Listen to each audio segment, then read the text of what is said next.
All right, it is time to wrap up our position previews here on the Illini Inquirer podcast. And we end with the back end of the defense, part that really, really struggled. It's Jeremy Werner, Joey Wagner. Welcome into the Illini Inquirer podcast. And Joey, the linebackers, I thought were a bright spot later in the season, but did struggle early, particularly against Kansas and Devin Neal and Jalen Daniels, which can't really hold that against them getting thrown in the fire like that. But the defensive backfield, after losing all that talent, certainly struggled. So this is a group that needs to take a step forward. But I think on paper, there should be some optimism that they will improve. The question is, how much will they improve? Yeah, I think you look at what they've done in the transfer portal, obviously with their additions of Terrance Brooks, with Torrie Cox, you get Matthew Bailey, presumably back healthy. Matthew Bailey would have been a huge transfer portal addition if you added him off of another roster. So to get him back and healthy is huge. And Brett Bielema knows this group needs to take a step forward. He made a coaching change in the offseason to do that, firing Antonio Finellis after 1 year. I did see last night, Jeremy, that Antonio Finellis is in some capacity on staff at Virginia, at least a photo of him in a Virginia quarter zip. Then he brings in Corey Parker, who's a guy who's really, really well thought of, especially in the Midwest, in the Michigan, Ohio, now Illinois, parts of the state or parts of the region. Developed Quinyon Mitchell. It's a fast riser in the industry. People think very, very highly of him. So, those things there kind of point to, okay, this group has to get better, right? There's more talent. They brought in a coach who's really well thought of. It's got to be a step forward, right?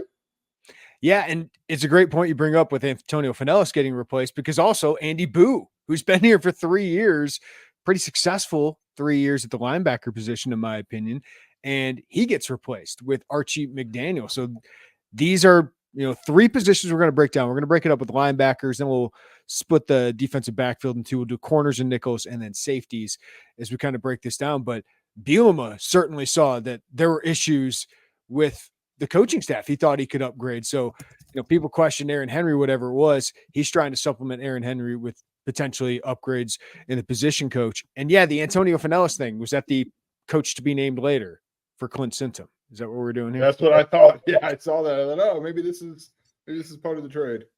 All right. Well, let's start with linebackers. It's interesting because it's like, this used to be one of the sexier positions in football. Like, you think of some of the 80s, 90s, early 2000s, like linebackers are some of the stars of the college game or in the NFL game. Certainly Illinois has had its fair share of great inside linebackers, but now a lot of these linebackers are getting replaced by these versatile defensive backs, whether it's in the box safeties, nickels. As the game gets more spread out, bigger, punishing linebackers are becoming rarer and rarer, where the game's about athleticism. It's about speed, but this position is still important.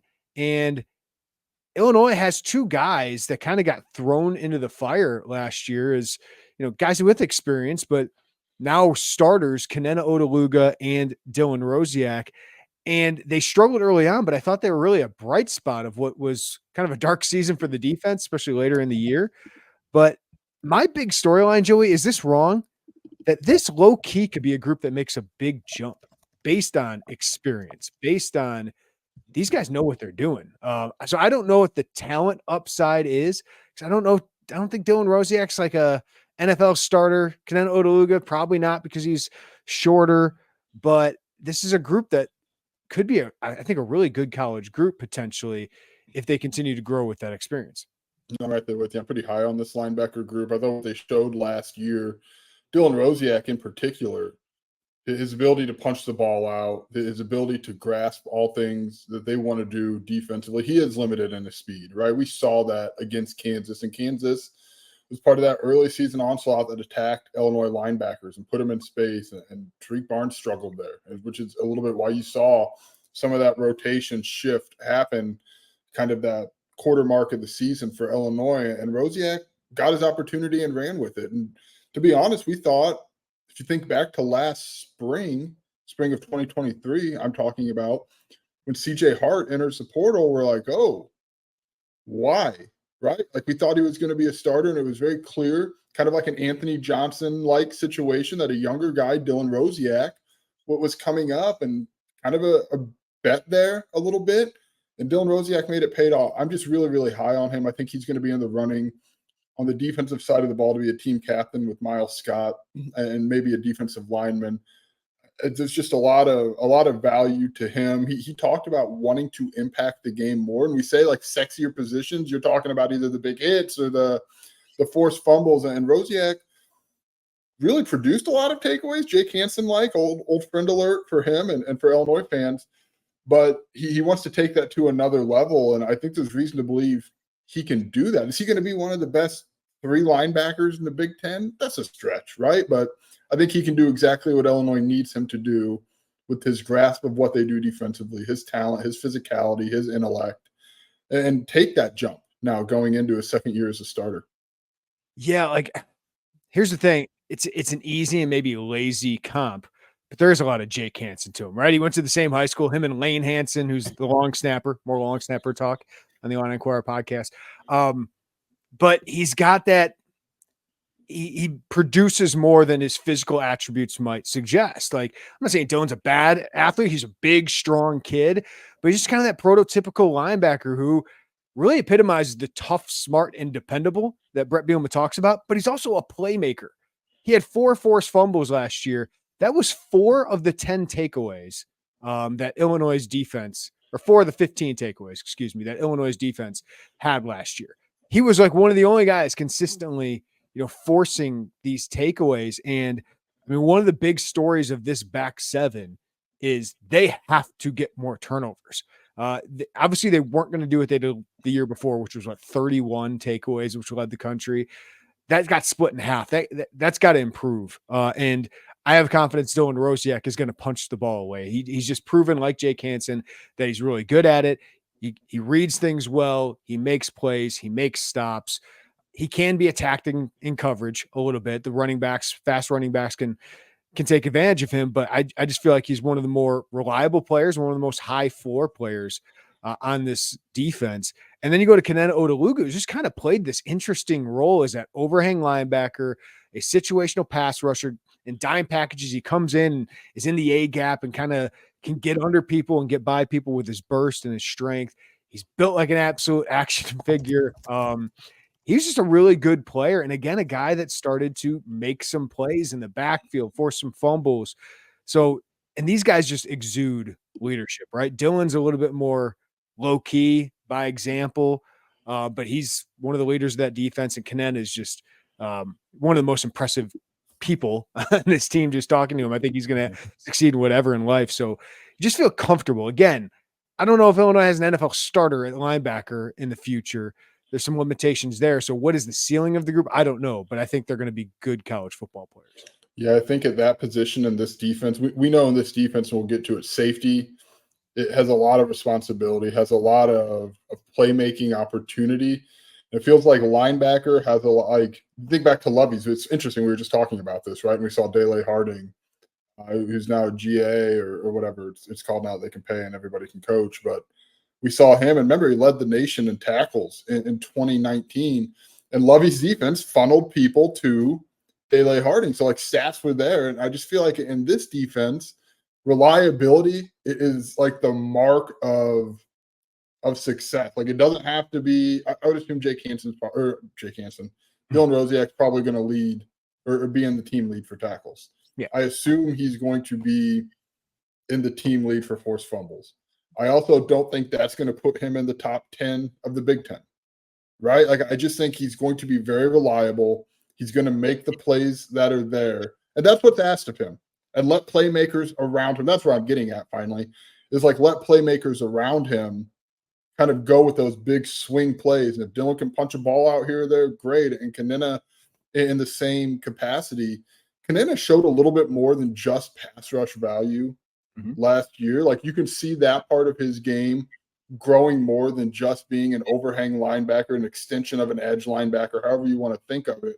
You can see that develop a little bit more with him. And I'm curious if there's another step for him in that regard this year, but he can be that overhang guy who can get to the quarterback and pressure them and make them a little bit uncomfortable. Yeah, Rosiek was 80% of plays basically played last year. 82 tackles led the team. The other thing, he gets in the backfield, makes plays behind the line of scrimmage. 7.5 tackles for loss last year, was only behind Seth Coleman at 9, Jerzon Newton at 8.5. Did have a sack, 3 pass breakups, 4 forced fumbles. But Odeluga, 2 forced fumbles, 2 fumble recoveries. He's around the ball. So Illinois didn't take the ball away very well in the passing game, but those guys were forcing fumbles to kind of change some opportunities. So I feel confident in those guys. But I will let you discuss the X Factor, Joey, since you just wrote a feature on him. Yeah, James Kreutz is so interesting. Maybe the most interesting guy, like personality on the defense. He does not say a great deal, James Kreutz. But apparently like we know Josh Kreutz, and we talked about his intensity during our offensive line preview. It's my understanding James takes that up a level. And like you've seen that on special team snaps. It's why I thought he was going to be a guy who on special teams this year could lead that special teams unit in tackles. He played 240 snaps there last year. But I'm wondering if there's more in store for him at linebacker this year. Tariq Barnes is gone. Those snaps are available. James Kreutz seems like the guy. By everything that we've gathered, Brett Bielema has been kind of beating that drum for the better part of 6 weeks or so since he's really kind of gotten this preseason media tour going. I just think he's a guy who can step up. He's his 3rd year in the system. He's physical as heck. He's got a little bit of maybe I think, I mean, you can correct me if I'm wrong, both. Obviously, we've seen him get to the quarterback. They've used him in kind of blitzing situations. But I think he has a little bit more traditional linebacker value, too. He's kind of a hybrid, a little bit of both there. I'm really interested in what he's going to do this season, how much opportunity he's going to have, and what he makes of that opportunity. I should have discussed this talking about Rosiek and Odeluga, but just to kind of whiteboard it, Illinois runs this 3-man front that we've talked about. It's basically a 5-1-5, right? 3 defensive linemen, 2 outside linebackers. 1 linebacker usually is on the field unless a team goes with the old school double tight end, right? Pro formation. And Rosiek is the Mike linebacker, the guy in the middle, right? The guy you expect, Mike Singletary, Ray Lewis, Brian Urlacher kind of type.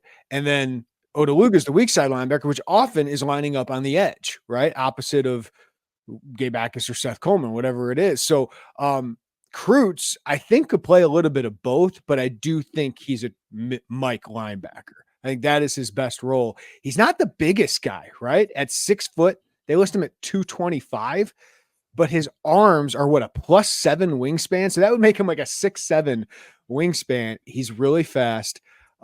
He's an intriguing guy because I think he's the heir apparent behind Rosiek, but last year, Rosiek was what, 600 something snaps.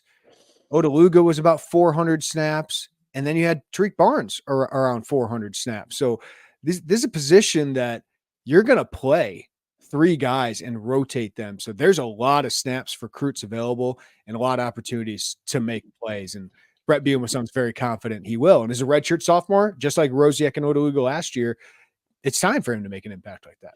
Yeah, we also need to mention he missed spring ball with what we understand to be a chest injury. He's been in a green non-contact jersey throughout training camp. I believe Brett Bielema last week said he expects James Kreutz to be back maybe next week, but definitely the game week going in to Eastern Illinois. He's still been going through drills. He's still been out there. Like, I mean, this isn't a lost couple weeks. He's just really missed the tackling aspect, the physicality aspect, which is, as a matter of fact, where he kind of thrives there. Yeah. But yeah, that opportunity himself more than anything. Yeah, I think he would ditch that green jersey 2 weeks ago if given the opportunity. The snaps, you're right. There should be a handful of snaps there for him. And they've been high on him. It's interesting. Remember, he was fairly under-recruited. And I don't know if other teams, and he's at Loyola Academy, so it's not like college coaches don't roll through there. So I don't know if other teams just kind of thought, all right, he's going when the spot comes open. I believe it was a defensive lineman, Terrell Jones, who came open that spot up for James Kreutz in that class, if I'm not mistaken. I don't know if coaches thought, okay, he's going to Illinois. Josh is there at his in-state. But his recruitment didn't really match his high school production or his tape, which I found to be kind of a sign that people thought he was going to Illinois. And now 3 years later, I think it's time for him to deliver that on the field. Yeah, he put up ridiculous numbers. It was like 140 tackles or something for John Halasek, who knows the linebacker position pretty well. But yeah, I mean, some of those late additions from that class are looking pretty good. When you look at James Kreutz, Xavier Scott, Matthew Bailey, guys we all expect to make a pretty big Gabe impact. Akis. Gabe Akis was a late December one as well. So that's looking pretty good with those late additions in that class. All right, long-term prospect. There's not a ton of options in a linebacker room because, again, they just don't invest a ton of scholarships. About half this room is walk-ons because they really only need 6 to fill out a 2 deep, and often there's only one guy on the field. Which, again, I'm interested to see if they played more linebackers this year than defensive linemen. Decided to put that 4-2-5 instead of the 5-1-5 out there, just because I think it gets Odeluga on the field, gets James Kreutz on the field rather than a defensive lineman they might not be as confident in. So who is your long-term prospect to watch here? I guess it's Easton Baker, right? He is not a very big guy right now. He's on the shorter side. I think he's 6 foot. Jeremy, I might be the kind 6 foot, maybe I don't 6 know. foot, 200 pounds. Yeah, he's got to hit the weight room. We haven't seen him, I don't believe, to this point dressed during spring practice or training camp. Sounds like he suffered an injury in high school before getting to Illinois. Yeah, he's physical as heck. He's violent. His tape was probably, if you just sit down and watch, if you didn't know anything about any of these guys, right, in the class of 2024, his tape would have been the one that anybody, football fan or not, would be like, "Whoa, yep, got it." Like he's explosive. He's a ball of fire. He hits hard. He runs fast. He does the things that you want, but he's not 6'2", right? 6'3". I just think he's kind of got that mindset, that James Kreutz like mindset, that hits you in the mouth personality that pretty clearly Illinois values at this inside linebacker position. And also, there's just not a lot of other long-term prospects to talk about right now that we haven't talked about. Yeah, I would say he's probably going to redshirt this year, right? Oh, yeah. So I wouldn't expect him to play because I haven't seen him practice yet. Still recovering from that knee injury, just like Tyshawn Griffin. Griffin seems like he's a little further along than Easton Baker at this point. But I'm going to go with a guy that does have size and does have athleticism, and that's Malachi Hood.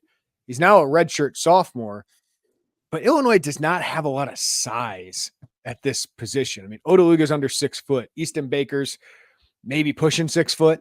Dylan Rosiek's a little taller than that. James Kreutz has length, but he is around 6 foot, 6'1". Malachi Hood's a legit 6'2", 225 pounds. He looks even stronger than that right now. It's just he kind of looks different than all these other guys because of his length and athleticism. And I do think he's got a chance to play a little bit this year, probably mostly on special teams is where I think he can make an impact.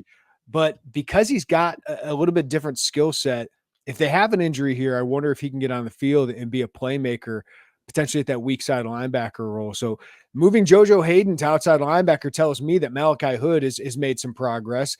Ryan Mead also is in the conversation here, a veteran that I think is probably on the 2 deep, a walk-on that has a load of experience. But I just feel like Malachi Hood is a little bit different than everybody else that they have in that linebacker room, just from a athleticism length combination.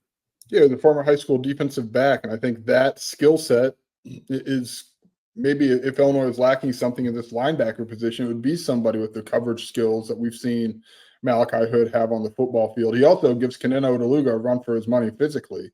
He's an impressive looking guy.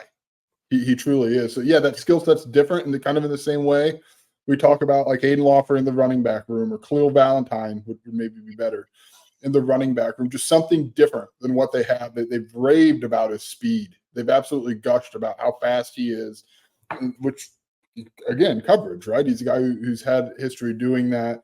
It's been a while. We just haven't seen him on the field, Jeremy, coming off an Achilles injury. That doesn't sound very fun for him to have come back from. But I thought it was encouraging. He didn't have green, right? When training camp started, Malachi Hood was out there and ready to go, which is good because it was about a year from his Achilles injury in training camp last season. Yeah, I'm with you. His skill set's so different that you just wonder if there sub packages even for him where you could see him getting defensive snaps this year, but special teams. We probably omitted him yesterday from when we were talking about those special teamers who could do something. He would be in that conversation too. Well, because usually it's like the runway to playing linebacker the next year, right? Dylan Rosiek was a really good special teamer and then becomes a starter. James Kreutz the same way last year. It's just kind of that's the path that a lot of these guys take. And we'll get into the defensive backs. Like a lot of those guys that played special teams early on kind of gets them on the field and gets them really engaged, and usually translates to success at their position group as well. All right, depth chart. It's Dylan Rosiek and Mike and Kenenna Odeluga at the weak side. I would imagine Ryan Mead is Odeluga's top backup right now. Can James Kreutz play both? I'm not sure, but Kreutz certainly is the third linebacker of that group. And that top three of Odeluga, Rosiek, and Cruds is for sure. And then behind them, I'd put Malachi Hood. And it sounds like who would be the sixth guy in that group? Because Easton Baker out. Would it be Luke Zardson? Luke Zardson, yeah. That's probably about right. Well, the interesting, we do need to bring up, Jeremy, real quick, and it'll be something we watch again on Saturday with practice open. We need to bring up that TJ Griffin has moved from safety to linebacker, at least as far as we saw in one practice. It was later or earlier in this week. We'll see if that holds true on Saturday, but he was repping with the linebacker group on Tuesday morning. And it's similar to Malachi Hood, right? So that also puts the antennas up a little bit when you bring in another guy with – he was a thumper. He's a heavy hitter in high school. As a guy who that's kind of what his MO was coming in. And that would fit the linebacker mold, but just another guy with that coverage background. And I'm wondering if they're trying to evolve that linebacker position to maybe get a little bit more of that in the mix. And he's got a lot of competition at safety, so it might be an opportunity for him to find a That's role. Right, yeah. 6 foot, 220 pounds. All right, expectations. What are your expectations for this linebacker group, Joey? It's a very, very solid group. I expect Dylan Rosiek to lead the team in tackles. I expect that to be in the top 20 in the Big Ten. Maybe higher than that. That's probably even a little bit low. I expect him to force 4 or 5 fumbles. I would expect Kenenna Odeluga to get a 2.5 sacks, get some pressures, tackles for a loss. The expectation is to be a reliable group, have a game-changing play every 5 quarters, 6 quarters, right? Have something where you can make an impact on the game while staying kind of in that window of reliability, if that makes sense. I think that those opportunities are there. Are they going to be the flashiest guys on the field? No, that's going to be your safeties. That's going to be your edge rushers. But that's probably going to be the most reliable group that Illinois puts out on the defensive side of the ball, with the ability to make a play, swing some momentum. I feel like this is the position, I mentioned this early. You have to epitomize Brett Bielema's phrase of tough, smart, and dependable. Like this is the group that you want to just be like, I don't have to worry about them. Maybe I'm not going to expect them to be all Big Ten players, but I kind of think of the Wisconsin linebackers of all these years, and I hate bringing up that program all the time, but there's a reason they were so good.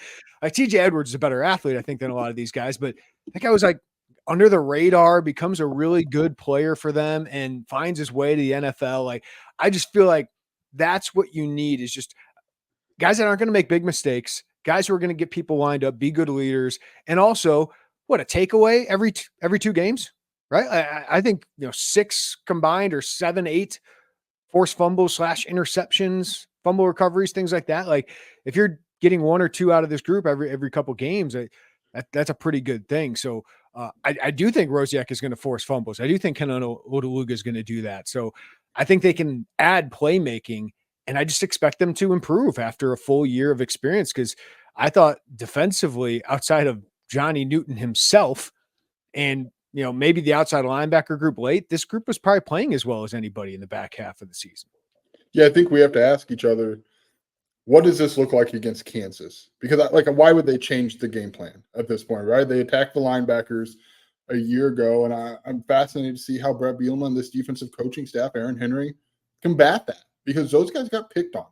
And now that was pretty early. If you want to talk Rosiek in particular, that's pretty early in his significant snaps career, is maybe the best way to put it. And late, does he play like that in week 8 against Kansas? I don't know. I mean, there's seriously a skill. I mean, obviously the running back, the quarterback at Kansas, they're fast, right? Like that doesn't change because you're in week 8, but I think just the knowledge of not getting caught in the wash. I remember, your Sunday film reviews, there's a lot of the early conversations. I went back through them for the position primer. They just kind of got caught up in traffic a lot early on. And then as that experience came about, that got cleaned up late. Yeah. And it's a group that can be attacked. just to balance this out. They can be attacked in the passing game. So I'm interested to see what kind of steps they take there. All right, I want to take a minute to tell you about HomeField Apparel because they are the premium collegiate apparel brand and they're based in nearby Indianapolis. HomeField sent me a few shirts, and what I love about them is, of course, they have incredibly comfortable, well-fitting shirts, but they also have officially licensed apparel with vintage college designs. And they have more than 180 plus available colleges, including, yes, your Illinois Fighting Illini. They have great gear for the upcoming football season. So for the warm weather games, check out their Script Illini t-shirt, the Orange Ringer tee, the vintage Oski Wawa helmet, or for the fall chillier games, check out the Script Illini hoodie, the Flying Illini hoodie, the Flying Illini quarter zip, and if they're still available, you might want to check out homefieldapparel.com for this. Check out their Script Bomber jacket. It is awesome. Also, don't miss their Can't Miss Kickoff 2024 campaign. So HomeField is giving away these special football boxes, and these platinum VIP boxes include 3 never-before-seen items from your school that are not available anywhere else. They're curated so fans have new gear to wear all season long, suitable for all weather conditions. And these platinum boxes also include other exclusive items, including a new hat or ringer, a VIP koozie, and a 2024 Platinum Pass, which guarantees 20% off and early access to your school's football releases through the 2024 season. The football boxes are available on August 9th, so these will sell out quick, so go check them out. Go to homefieldapparel.com to check out their great selection of Illini gear and use code Illini24, that's all capitals, Illini24 for 15% off. That's Illini24 for 15% off at homefieldapparel.com. All right, let's switch to the defensive backfield. We'll start with the cornerbacks and the nickels. The nickels actually practice with the safeties, but in my mind, because they're on the same level of the defense, this kind of makes sense to me. Plus, Tyler Strain and Chase Kenenna are basically corners, but even if they practice with the safeties because they're nickels. But the big storyline here, Joey, is obviously how do the transfers change this group? You had Terrance Brooks to start for you, 4-star prospect out of Texas, one of the top cornerbacks available in the transfer portal, started 2 seasons at Texas. Potential NFL draft prospect just based on his tools alone and his experience so far. He had 3 interceptions last season. And then Torrie Cox Jr. from Ohio started for 2 seasons there. Really good performer in the MAC. Certainly undersized. Illinois lists him at 5'9". I think that's generous for Torrie Cox. And as a fellow 5'9"er, I think he's a little shade under that. But they had to address this position. They did. They had Chase Kenenna as well to compete at that nickel spot. How big of an impact do they make, Joey? Because this was the biggest weakness of the defense last year. And that certainly needs to change. This needs to be a good group this year. Can it be? I think it can be. And I think Terrance Brooks is a big reason for that. I mean, he excels in press coverage. We talked about all of this when he committed. What does Illinois like to run? They like to run press man. They like to get up and get in the wide receiver's face. Terrance Brooks has done well with that. And he's just uber talented, right? He's an incredibly talented player who there's a reason, like there was no real, do you think he's going to be a starter? No, he's obviously your cornerback 1. There's never a single doubt. It's why Illinois went all out to get him. It's why they flew to Texas 100 times, or it wasn't that many, but immediately a couple times, and even after they got a commit, they stayed all over that to make sure he didn't. No other schools came in, and other schools wanted him. Was it Michigan? Was a visit, and the USC, the other one. So those were the 2 visits we knew he had scheduled, and he stopped them before Illinois. So you put a talent like that, a guy who has tools of being a first-round NFL draft pick, with a couple coaches who have helped develop first-round NFL draft picks, like there should be high expectations for him. And if he lives up to those expectations, the secondary will take a step forward. And just by the fact of having a number 1 corner. Torrie Cox, a little harder for me, Jeremy, to project where he lands. We thought he could have been a nickel when he committed. I think over camp, it's maybe become more and more clear he's on the outside. But Xavier Scott's the other guy, the other outside corner, played in the nickel last year. I like that tandem. I like the link that tandem has with Terrance Brooks and Xavier Scott. There should be hope, optimism that cornerback group can take a step forward. Yeah, Terrance Brooks, 6 foot, 205, has all the tools, right? Has performed. Thinks he can perform better in a better scheme, and Illinois fits him a little bit better than that. Yeah, like we see Caleb Patterson repping with the first string in a few opportunities that we've had, right? But like, I don't feel like there's a huge question that Terrance Brooks is going to start opposite Xavier Scott whatsoever. Now, he got here late. He's still learning the scheme. So do I expect him to be an all Big Ten first team Devin Witherspoon type this year? No, but I expect him to be a good Big Ten starter. And that's certainly what they need. Are we talking enough, Joey, about Xavier Scott's move from nickel to the outside? Because he played outside as a true freshman, got forced into duty late in the season, notably against Michigan. I think he gave up a touchdown in that game, but he bounced back and was competitive. That's an interesting move. I'm just interested to see how he does, because he was an all Big Ten nickel last season, all Big Ten honorable mention, led the team in pass breakups at 11. I thought he played that position pretty well. There were some moments where he had some growing pains, but he was really good at the spot. So the fact that they're moving him out there, they're showing a lot of confidence in him to do that. Yeah, they are. I don't know if we're talking enough about that move, because I did like what he had in the slot, and I thought he had good moments last season. The PFF numbers maybe don't back that up. He was targeted a good deal, but he's a guy who has played outside corner. He had a rough game against Florida Atlantic, right? Against that really good slot receiver who's now at Colorado. Yeah, LeJohntay Webster. That was really the one where you're like, oh, okay. But otherwise, he has been solid all year. The late injury, is Northwestern very late in the season, so he missed spring ball. But probably not talking about it enough. I like his physicality out there. I like his size out there. I like, again, that's just a good 1-2 punch for Illinois at corner. And notably, Jeremy, they're not second-year guys, right? Like, these are guys who have a lot of snaps in college football, and really even behind them, they're a little more, maybe not as many snaps as you would like, but like, I think that's also kind of an overlying thing with this secondary. It's like they've got some more experience back there, a little bit with the additions of Brooks and Cox, and then obviously moving Xavier Scott. Yeah, no, like, I thought Torrie Cox, listen, I have questions about his size, right? PFF listed, by the way, 5'8", 172 pounds. But this guy has a ton of experience, 1,200 snaps at Ohio, and he was really good in the MAC. And yes, I worry that a Donovan McCulley can come in here and they'll just throw it over him if he comes in the game. But they lacked just experience. And from everything we've talked about with him, he says, I've been small my entire life, right? Like, I've learned how to play with it. His dad played in the NFL. I just feel like he's got some tools. Like, he's got some feistiness. Can he give you what Taz Nicholson gave you in 2022? Right, where Taz is undersized too, but he played a pretty good role there. So I'm interested to see what Torrie Cox brings. And I think having that depth could be really important at some point in the season, because last year when Taz Nicholson didn't work out, right? If one of the top guys gets hurt, you need a backup option that can come in and knows how to play the position and compete at this level. They didn't have that last year. No, they didn't have that. They had guys who were young, who had tough growing moments and key moments, Caleb Patterson being one of them at Iowa. So I asked Aaron Henry, it's interesting we're talking about Torrie Cox like this, because I asked him on whatever day it was that we talked, Tuesday it must have been. Said, hey, we know about, the top two guys, but what about Jaheim Clark? What about Caleb Patterson, Chase Canada? And he says, the guy you're not talking about is Torrie Cox.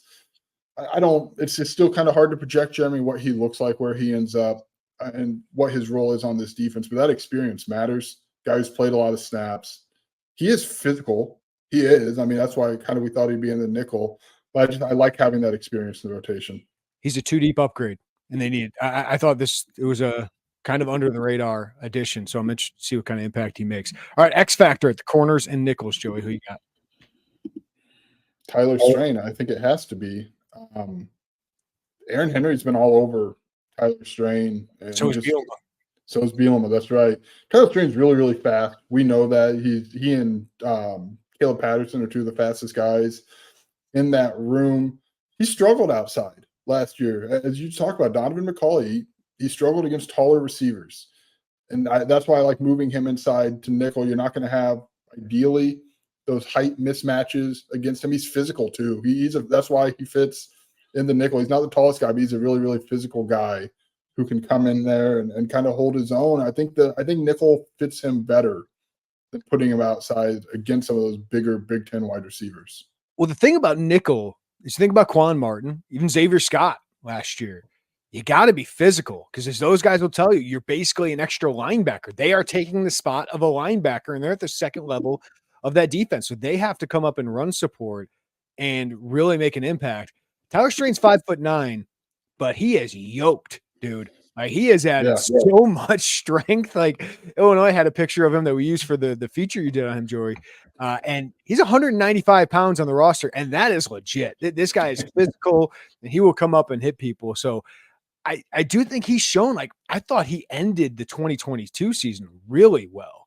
When Taz got hurt, he came in and played really well towards the end of the season. Then he got hurt, and Xavier Scott had to come in.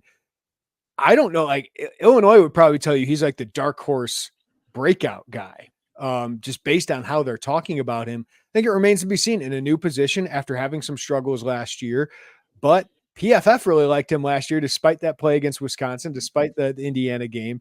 So it's just one guy that I think could change things in the secondary. Like we talk all about the additions, but we'll get into it with the safety room, the guys who are returning, guys like Tyler Strain, guys like Miles Scott and Matthew Bailey. That progression of those guys could be as big as anybody. The other guy I would add to this mix is Caleb Patterson, because they added him. He was kind of their marquee addition to, I think, the cornerback room last year. And he was a top 50 JUCO prospect in the class of 2023, but he just wasn't ready.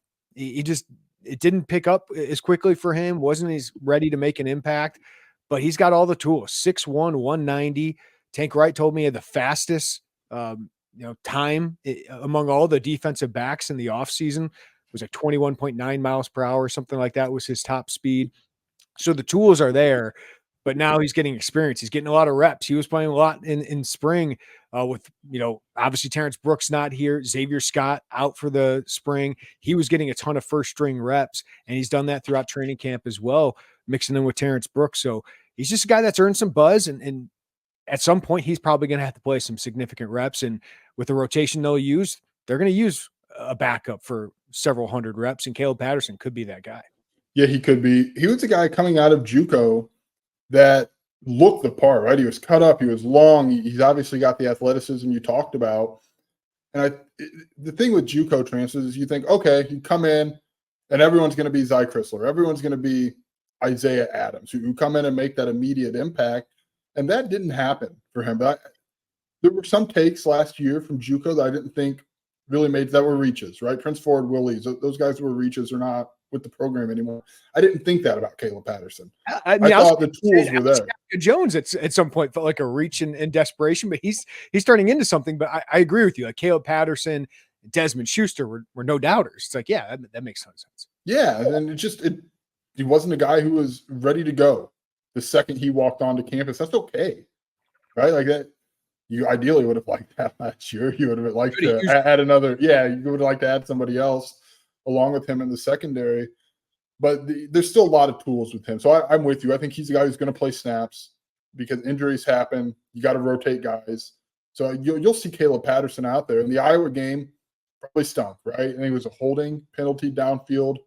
It's a tough moment to walk into, really playing your first significant reps. But I would put him as number 3 corner in my brain right now with Jaheim Clark. We'll get into I'm kind of getting ahead of this here. Torrie on the projected depth chart, and Torrie Cox. Those would be my couple. One more point on Tyler Strain just before we move on to the depth chart. I like that he was at least as we understand it, this offseason has been a nickel through and through. It wasn't, we're going to move you to corner and then maybe we'll move you back. This guy has been a nickel. And I think there's value in that, to play those reps in the spring, to play those reps in the fall, to kind of know what you're working towards in the summer. I like that rather than, oh boy, kind of screwed here. We got to move you inside. Like I think that consistency is really valuable. All right, give me a long-term prospect at corner that really intrigues you. I mean, I would say you could put Patterson here because he's got 3 years of eligibility left after redshirting. Yeah, I will put Patterson because I know who you're going to take. I think for all the reasons we mentioned, that the 3 years of eligibility is certainly a huge deal. More time with Aaron Henry, more time with Corey Parker. I think he's going to get snaps this year. He could be a guy that is pushing further up that depth chart next year than definitely in 2026 when Terrance Brooks is out of eligibility. I think he's a guy to really monitor because his tools are there. And if we've seen anything that this coaching staff can do, like they can take those tools with some degree and help really mold them into serviceable Big Ten players. I think Patterson fits that. I wish you would have taken somebody else because I find all 4 of the remaining players we haven't talked about intriguing because I like the talent in this room. It's just unproven, right? Like I've liked these recruiting gets. It's all unproven. Like Jaheim Clark was one of my favorite under the radar guys in the class of 2023. He played. He didn't redshirt last year. I think he's going to be a stud on special teams this year because of his tenacity and his speed. One of the fastest guys on the team. It just, can he get a 2 deep spot? I'm not sure. Chase Kenenna certainly is intriguing because he's the backup nickel, it seems like, at this point. Now, maybe it's Xavier Scott just moving inside and they put Caleb Patterson in if Tyler Strange struggles or gets hurt. But Chase Kenenna is big, physical, athletic. But my guy's Vernon Woodward. I just think long term, his talent is, his ceiling is immense. Long, athletic, physical. You flipped him from Wisconsin, had a really good offer list. We talk about, like, did they win enough recruitments after having Devin Witherspoon? I thought Woodward was one of those. And I think he's a premier, like, if I were the one doing the rankings, he would have been on that like 4-star level kind of prospect for me. Obviously, Terrance Brooks played a role. That's a huge recruiting win in part because of Devin Witherspoon. And Amar Reynolds is a really interesting guy, but Woodward would certainly be my guy. I think he's probably 2 years away from a starting role, and he's probably got a chance to redshirt this year because you do have options in front of him like a Clark and Patterson that probably are ready for a 2 deep role. But Vernon Woodward, just the ceiling is really, really high. All right, Joey, expectations for the corners. Or we got to do a depth chart. Yeah. All right, so starters, Xavier Scott and Terrance Brooks at corner, Tyler Strain in the nickel.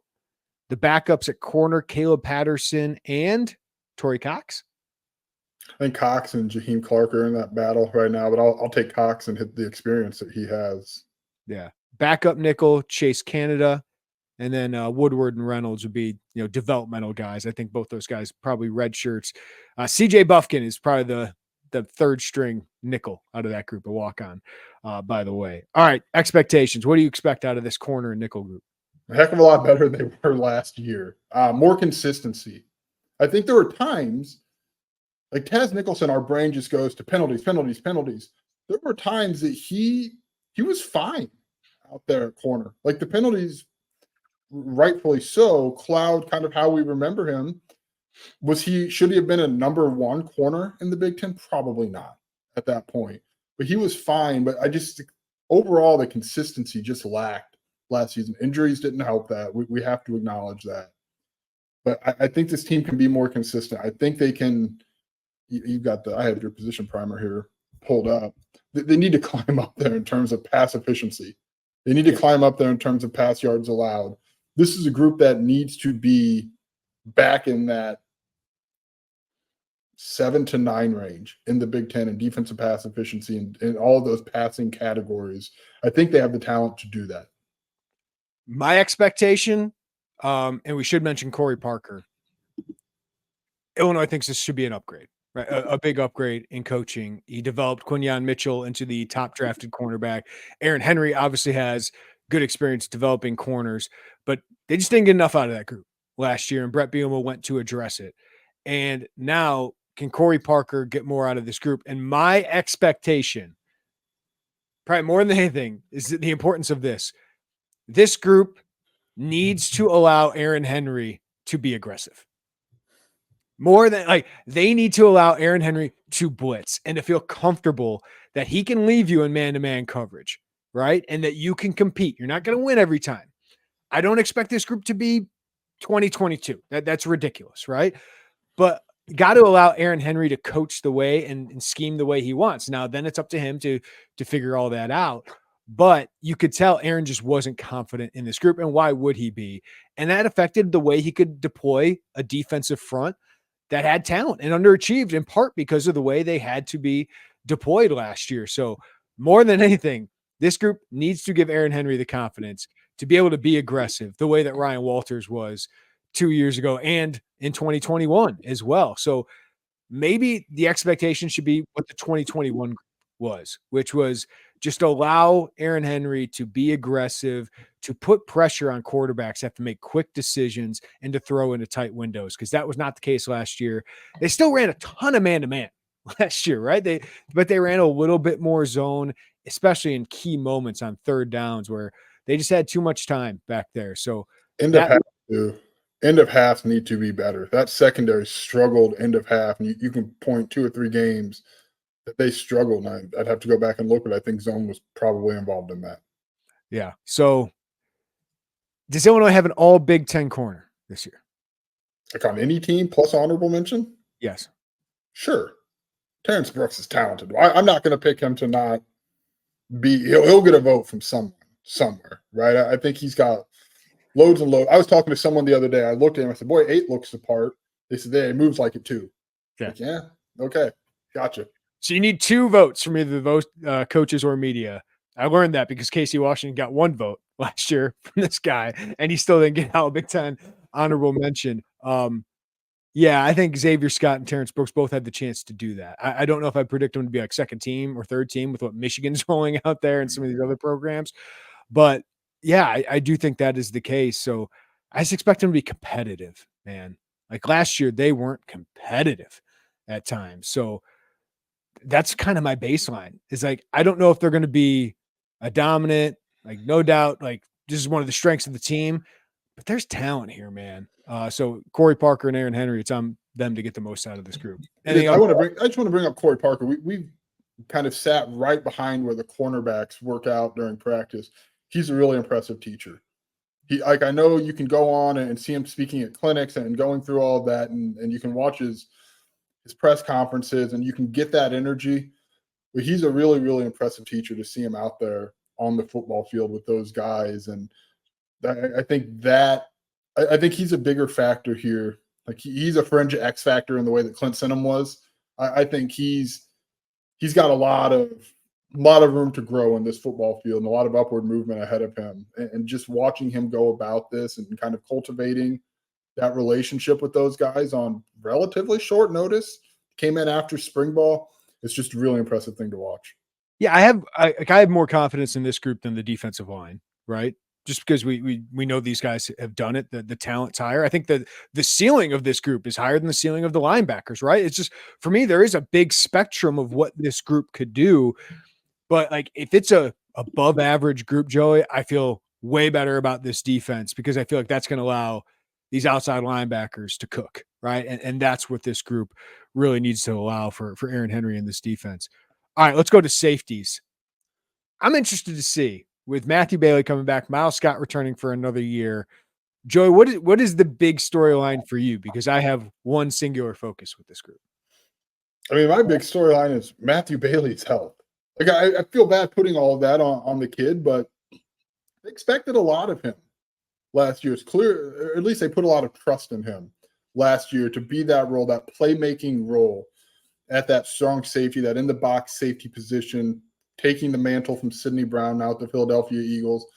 And injuries derailed that. But you saw I hate saying this. Like, boy, if you watch those 22 snaps, oh boy.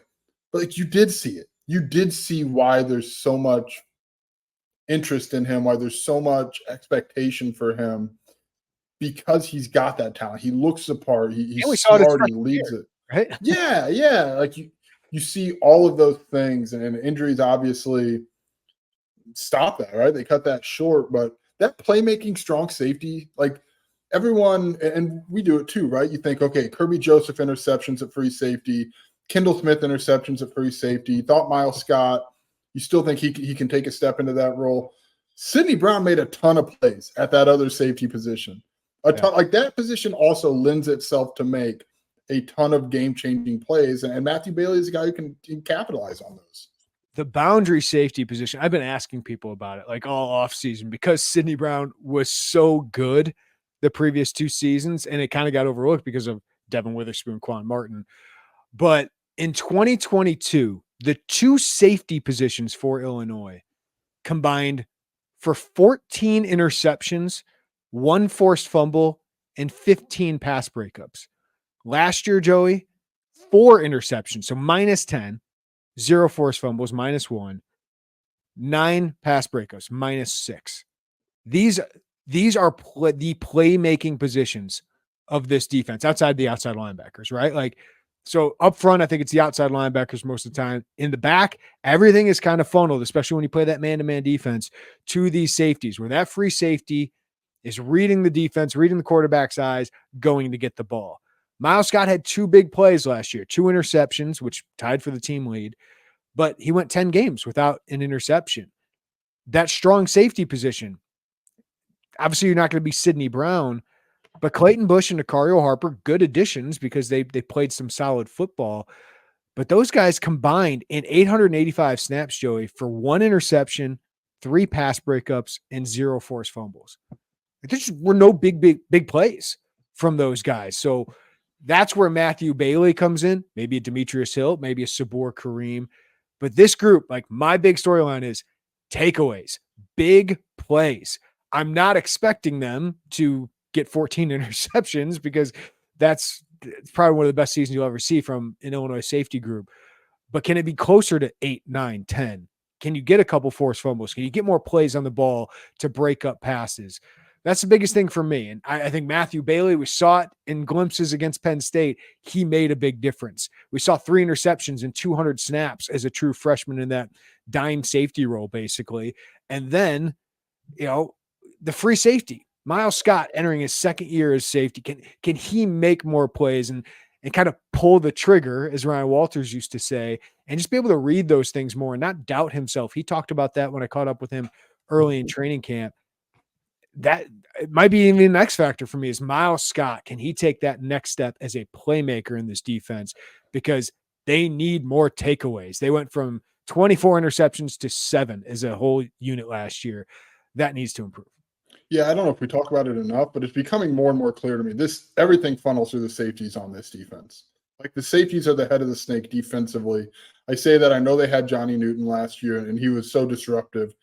But it's very clear to me that when the defensive coordinator, even when there's change from Ryan Walters to Aaron Henry, sticks with this position group, even when you could have hired somebody to come in and be a safeties coach and move Aaron Henry back to corners, that the defensive coordinator stays with the safeties.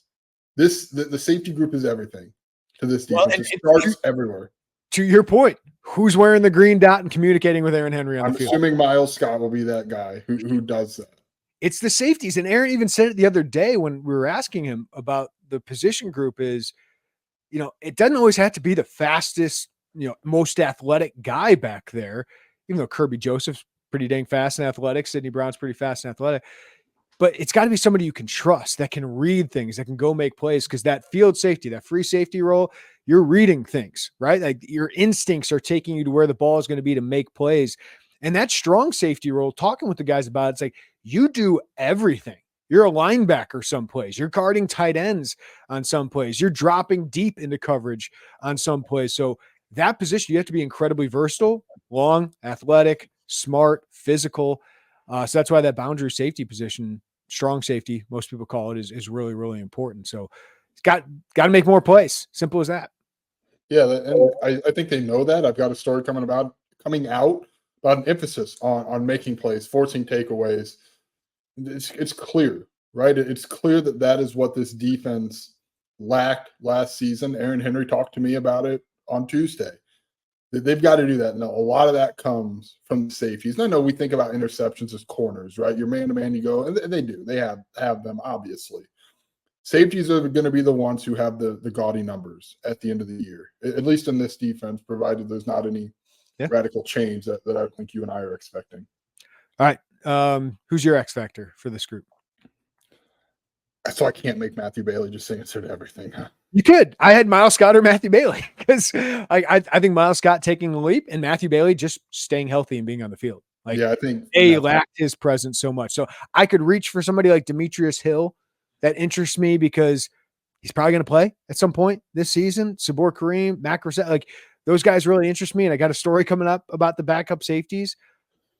But you need these starters to be good. Like, and so I feel like those guys living up to that is really all it is this year. Yeah, and Matthew Bailey, I keep going back to training camp 2022. We walked in, it's like, wait a minute, Sidney Brown was out with a concussion. Matthew Bailey was immediately almost the first team boundary or in the box safety.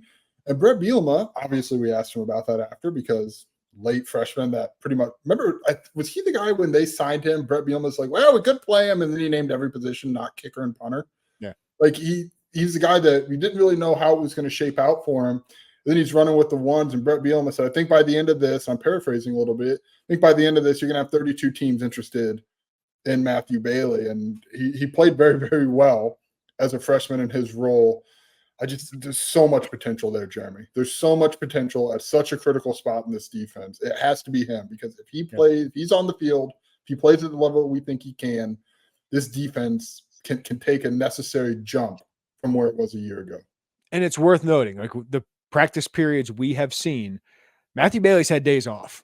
We don't know if that's maintenance. We're going to talk to Brett Bielema later today, and we'll ask about Matthew Bailey. But Aaron Henry's the other day said, we just need to get these guys to the season. And I think Matthew Bailey is the biggest one there. I'm always concerned with shoulders just because once you have like surgery on a shoulder, it just always feels like, and I'm not an athletic trainer or doctor, but it always feels like it's easier to re-aggravate that. Plus he had a foot injury. So I'm not going to call him injury prone, but he's had 2 major injuries within a year, and just getting him on the field is huge. But they also, I'm concerned of a re-injury. Like, can he stay on the field? Like, that might be the biggest X factor of this entire secondary and entire defense. Agreed. And if he can't, then can Demetrius Hill, the former freshman All-American at Florida International? Yeah. I always get Florida International, Florida Atlantic twisted around in my brain. Could he be a guy who missed last season with a knee injury? Could he be a guy who can step in a playmaking way?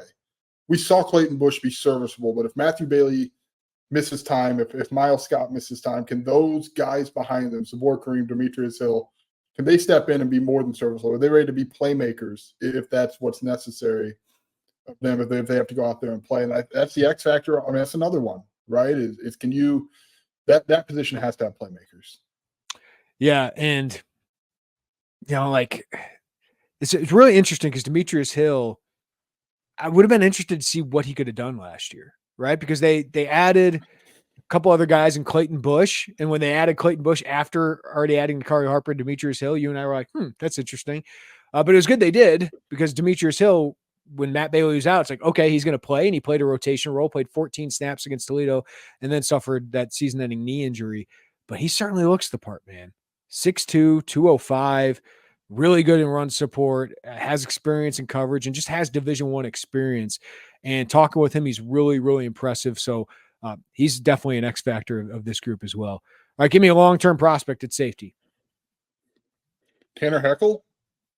Why would you not take a free safety, a late edition free safety as your long-term X factor at this point, given what Matthew Bailey and what we've seen at Matt Krasevich has done? Tanner Heckel is really athletic. I mean, he, in the summer, got to campus and wowed coaches with his athleticism. I think Brett Bielema, when they signed him, said he like jumped out of the triple jump pit, and he was just putting up these insane athletic marks in high school.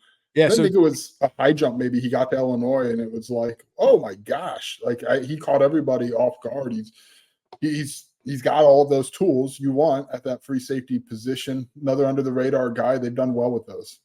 Yeah, so he won the Kansas State title in the long jump and triple jump.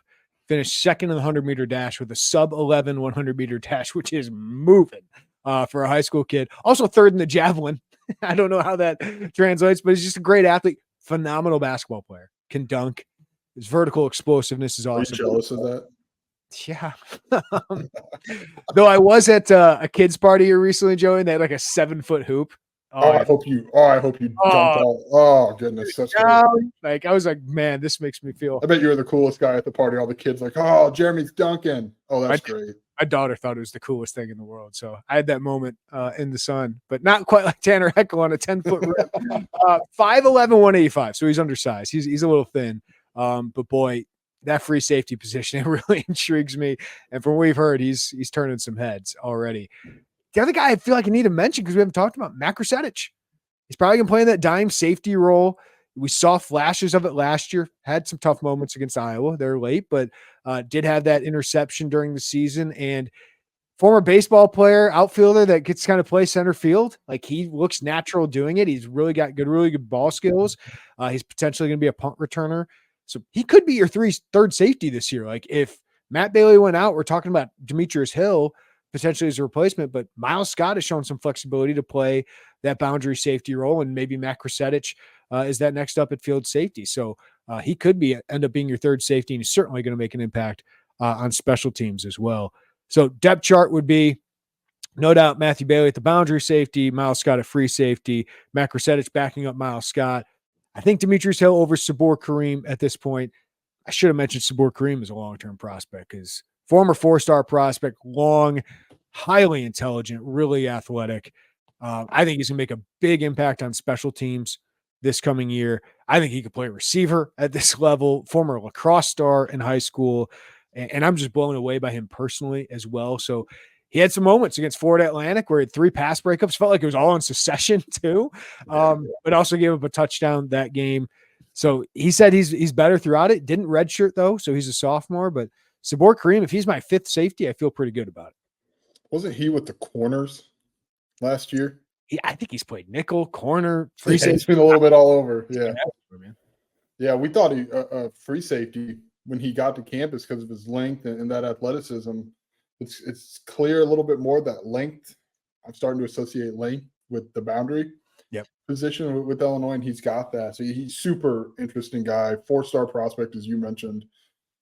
I'm curious. Special teams feels right for him this year, but we should also mention the dime safety because that is a competition I think that might still be ongoing between the guys we mentioned, between your Sabor Kareems, Demetrius Hills, Matt Kreutz, to take that Matthew Bailey role from 2022. Kendall Smith, and Matt, and Matt Kreutz from last year, like that. Those guys are still competing for that. So I still think there's packages where you could see 3 safeties out there. Absolutely. All right, what are your expectations for this group, Joey? Turnovers, force them, get them. Like this is a position you need to get closer to that 2022 mark. You have to, and as you mentioned, that's an absurd total. You've got to be flirting with double-digit turnovers. You've got to be those guys who can flip a game because this position lends to it more than anyone else. This position opens that door. And I think it's realistic. The way this defense is structured, the talent they have back there, the versatility they have back there, I think that is right there. Like this, to me, this year, I'm associating that position with turnovers. Almost 75% of my association goes to turnovers. I feel like this group needs to take the biggest jump of any defensive group, and that includes almost corner, because of what we're talking about, the playmaking, and I feel bullish about it because Miles Scott's a team leader. Is he athletically the most impressive guy? But neither was Kendall Smith. So I just feel like he's going to get better with the experience because we got to remember he was playing wide receiver during the 22 season. And I think he was repping at corner during most of the spring. This is a guy that didn't have hardly any reps, but really impressed them in the training camp last year. And he was a solid starter, but they need him to take a big step forward and become a playmaker. And then Matthew Bailey, if he's healthy, that's the biggest thing for me. If he stays healthy, I think he's a game changer for the defense and something they didn't have at boundary safety last year. So I expect a significant leap for this group. For me, between all of these safeties, 8 takeaways is the minimum of what I need out of this group. And then, of course, you got to be solid in coverage and not be busting. And that's one thing, like Miles Scott, I don't know if anyone ever got over top of him, right? He did a really good job of being reliable, especially in his final 10 games or so, of not letting anything over the top. So I thought he did a really good job of that basic in this defense of not busting coverages. But now you got to be better than that. You got to go make some plays. So yeah, for me, it's all about those takeaways, and 8 to 10. I think out of this group, these 3 guys are on the field a lot. I think that's a reasonable goal. Yeah, Miles Scott fascinates me with what a second year can look like at that position. And if that jump isn't there, there's guys, right? There are guys ready to step in there and take some snaps. And Illinois seems confident in him that jump will be there. You mentioned you didn't get beat over the top. That's right. There were some angles early on that you're like, oh, it seems like this guy was playing wide receiver 5 months ago. Mm-hmm. Right. But that he really solidified later in the year. You just need that position to change games. And I think he's got the skills to do that. Illinois certainly believes he has the skills to do that. So there's an entire secondary. I wrote this in my position primer. I don't think the 2022 level is realistic. Like, right? It's just that is a generational group, maybe all-time group, probably all-time group for Illinois. Talent blended with experience too. Like, I think that's a huge part of that. Those guys they struggled. Sidney Brown and Quan Martin struggled early in their career with consistency. Then you start bringing their talent and their experience, and that's like, it was just kind of a perfect storm for that secondary in 2022. Right. So is 2021 though? 2021 probably more talented, given they had Devin Witherspoon, Quan Martin, Sidney Brown, Kirby Joseph, and Tony Adams in that group. But last year, Illinois was 132.7 pass efficiency defense, 22 passing touchdowns allowed, 7 interceptions, 47 pass breakups. But can they be the 2021 group, which was 124 pass efficiency defense, only 12 touchdowns, 9 interceptions, and 43 pass breakups? I think that's a reasonable goal for this group, which was that 2021 group was 6th pass efficiency defense, 4th in touchdowns allowed, 8th in interceptions, 9th in pass breakups. I don't think that's ridiculous to ask out of a group that has a bunch of returning starters, added Terrance Brooks and Matthew Bailey coming back. Yeah, on the aggregate, that 21 group, I'm curious what they were from games like 4 through 12, because of 1 through 3, Virginia, it's terrible. And to be honest, in 2021, we didn't know Tony Adams would become an NFL starter, that Devin Witherspoon would be the 5th pick in the draft, Quan Martin and Sidney Brown would even get drafted, let alone in the top 66. Yeah, to your point, on the aggregate, yes, I think that's a very attainable defensive benchmark for those guys to make. That 21 group, I guess my point is sometimes we overlook how much they figured it the heck out. Yeah. In the back 3 quarters of the season. No one left Charlottesville, Virginia hey, this defense, this secondary should be the benchmark in 3 years. You wait for it, but this is going to be that wasn't the case. We're oh my God, what is happening here? And then they obviously got so much better. So yeah, I think on the whole, sure, but don't overlook how well that 21 group played in that back. Last 9 games, they were probably 110 pass efficiency defense, got most of those interceptions and most of those pass breakups, right? So I agree with that, but I'm just saying for a whole season. Yeah, agreed. Yeah. All right. Anything else to add? I think we got it wrapped up with all these position previews, Joe. Can we just watch a football game? Ready. The off season is so long, and it's just here are more guys who could break out. You got to do it, and people are interested, and you learn more as the months go on. I want to watch a football game. Yeah. I just need to see some football here. That's not a complaint about practice. I just want to watch a game of football so we can watch storylines develop over the course of 12 weeks. Well, we might actually be able to see practice on Saturday. So maybe next week we'll do a podcast of what we've learned, because that'll probably be the last practice we're able to watch, because Illinois will begin to start Eastern Illinois prep here starting next week from what we understand. So yeah, it's right around the corner, but it still feels 2 weeks. Feels like a long time of speculating. We're getting to that point of training camp, Joey, where it's all right, now I just need to see some football games. Hey, shout out to a Thursday night football game to start, and you don't have those extra awkward days, and you have Labor Day weekend. You can be with the family, watch some football, get the work done early. Don't have to wait as long. That's exciting. All right, that'll do it for us. Hope you really were entertained by, informed by these position previews. We enjoy doing them. It kind of gets us to focus back on what our expectations are of this group. So go back, listen to all of them if you get the chance, and you can tell your friends about it as well if they want to get up to speed on the Illini long snapping competition more than anything. That's the most important part of all of this. So thank you for listening to the Illini Inquirer podcast. Give us a follow, rating, review, wherever you get your podcast. Check us out on YouTube. Hit that like button, subscribe to us, and hit that notifications bell. For Joey Wagner, I'm Jeremy Werner. Everybody have a great day. Take care of each other. We'll talk to you next time right here on the Illini Inquirer podcast.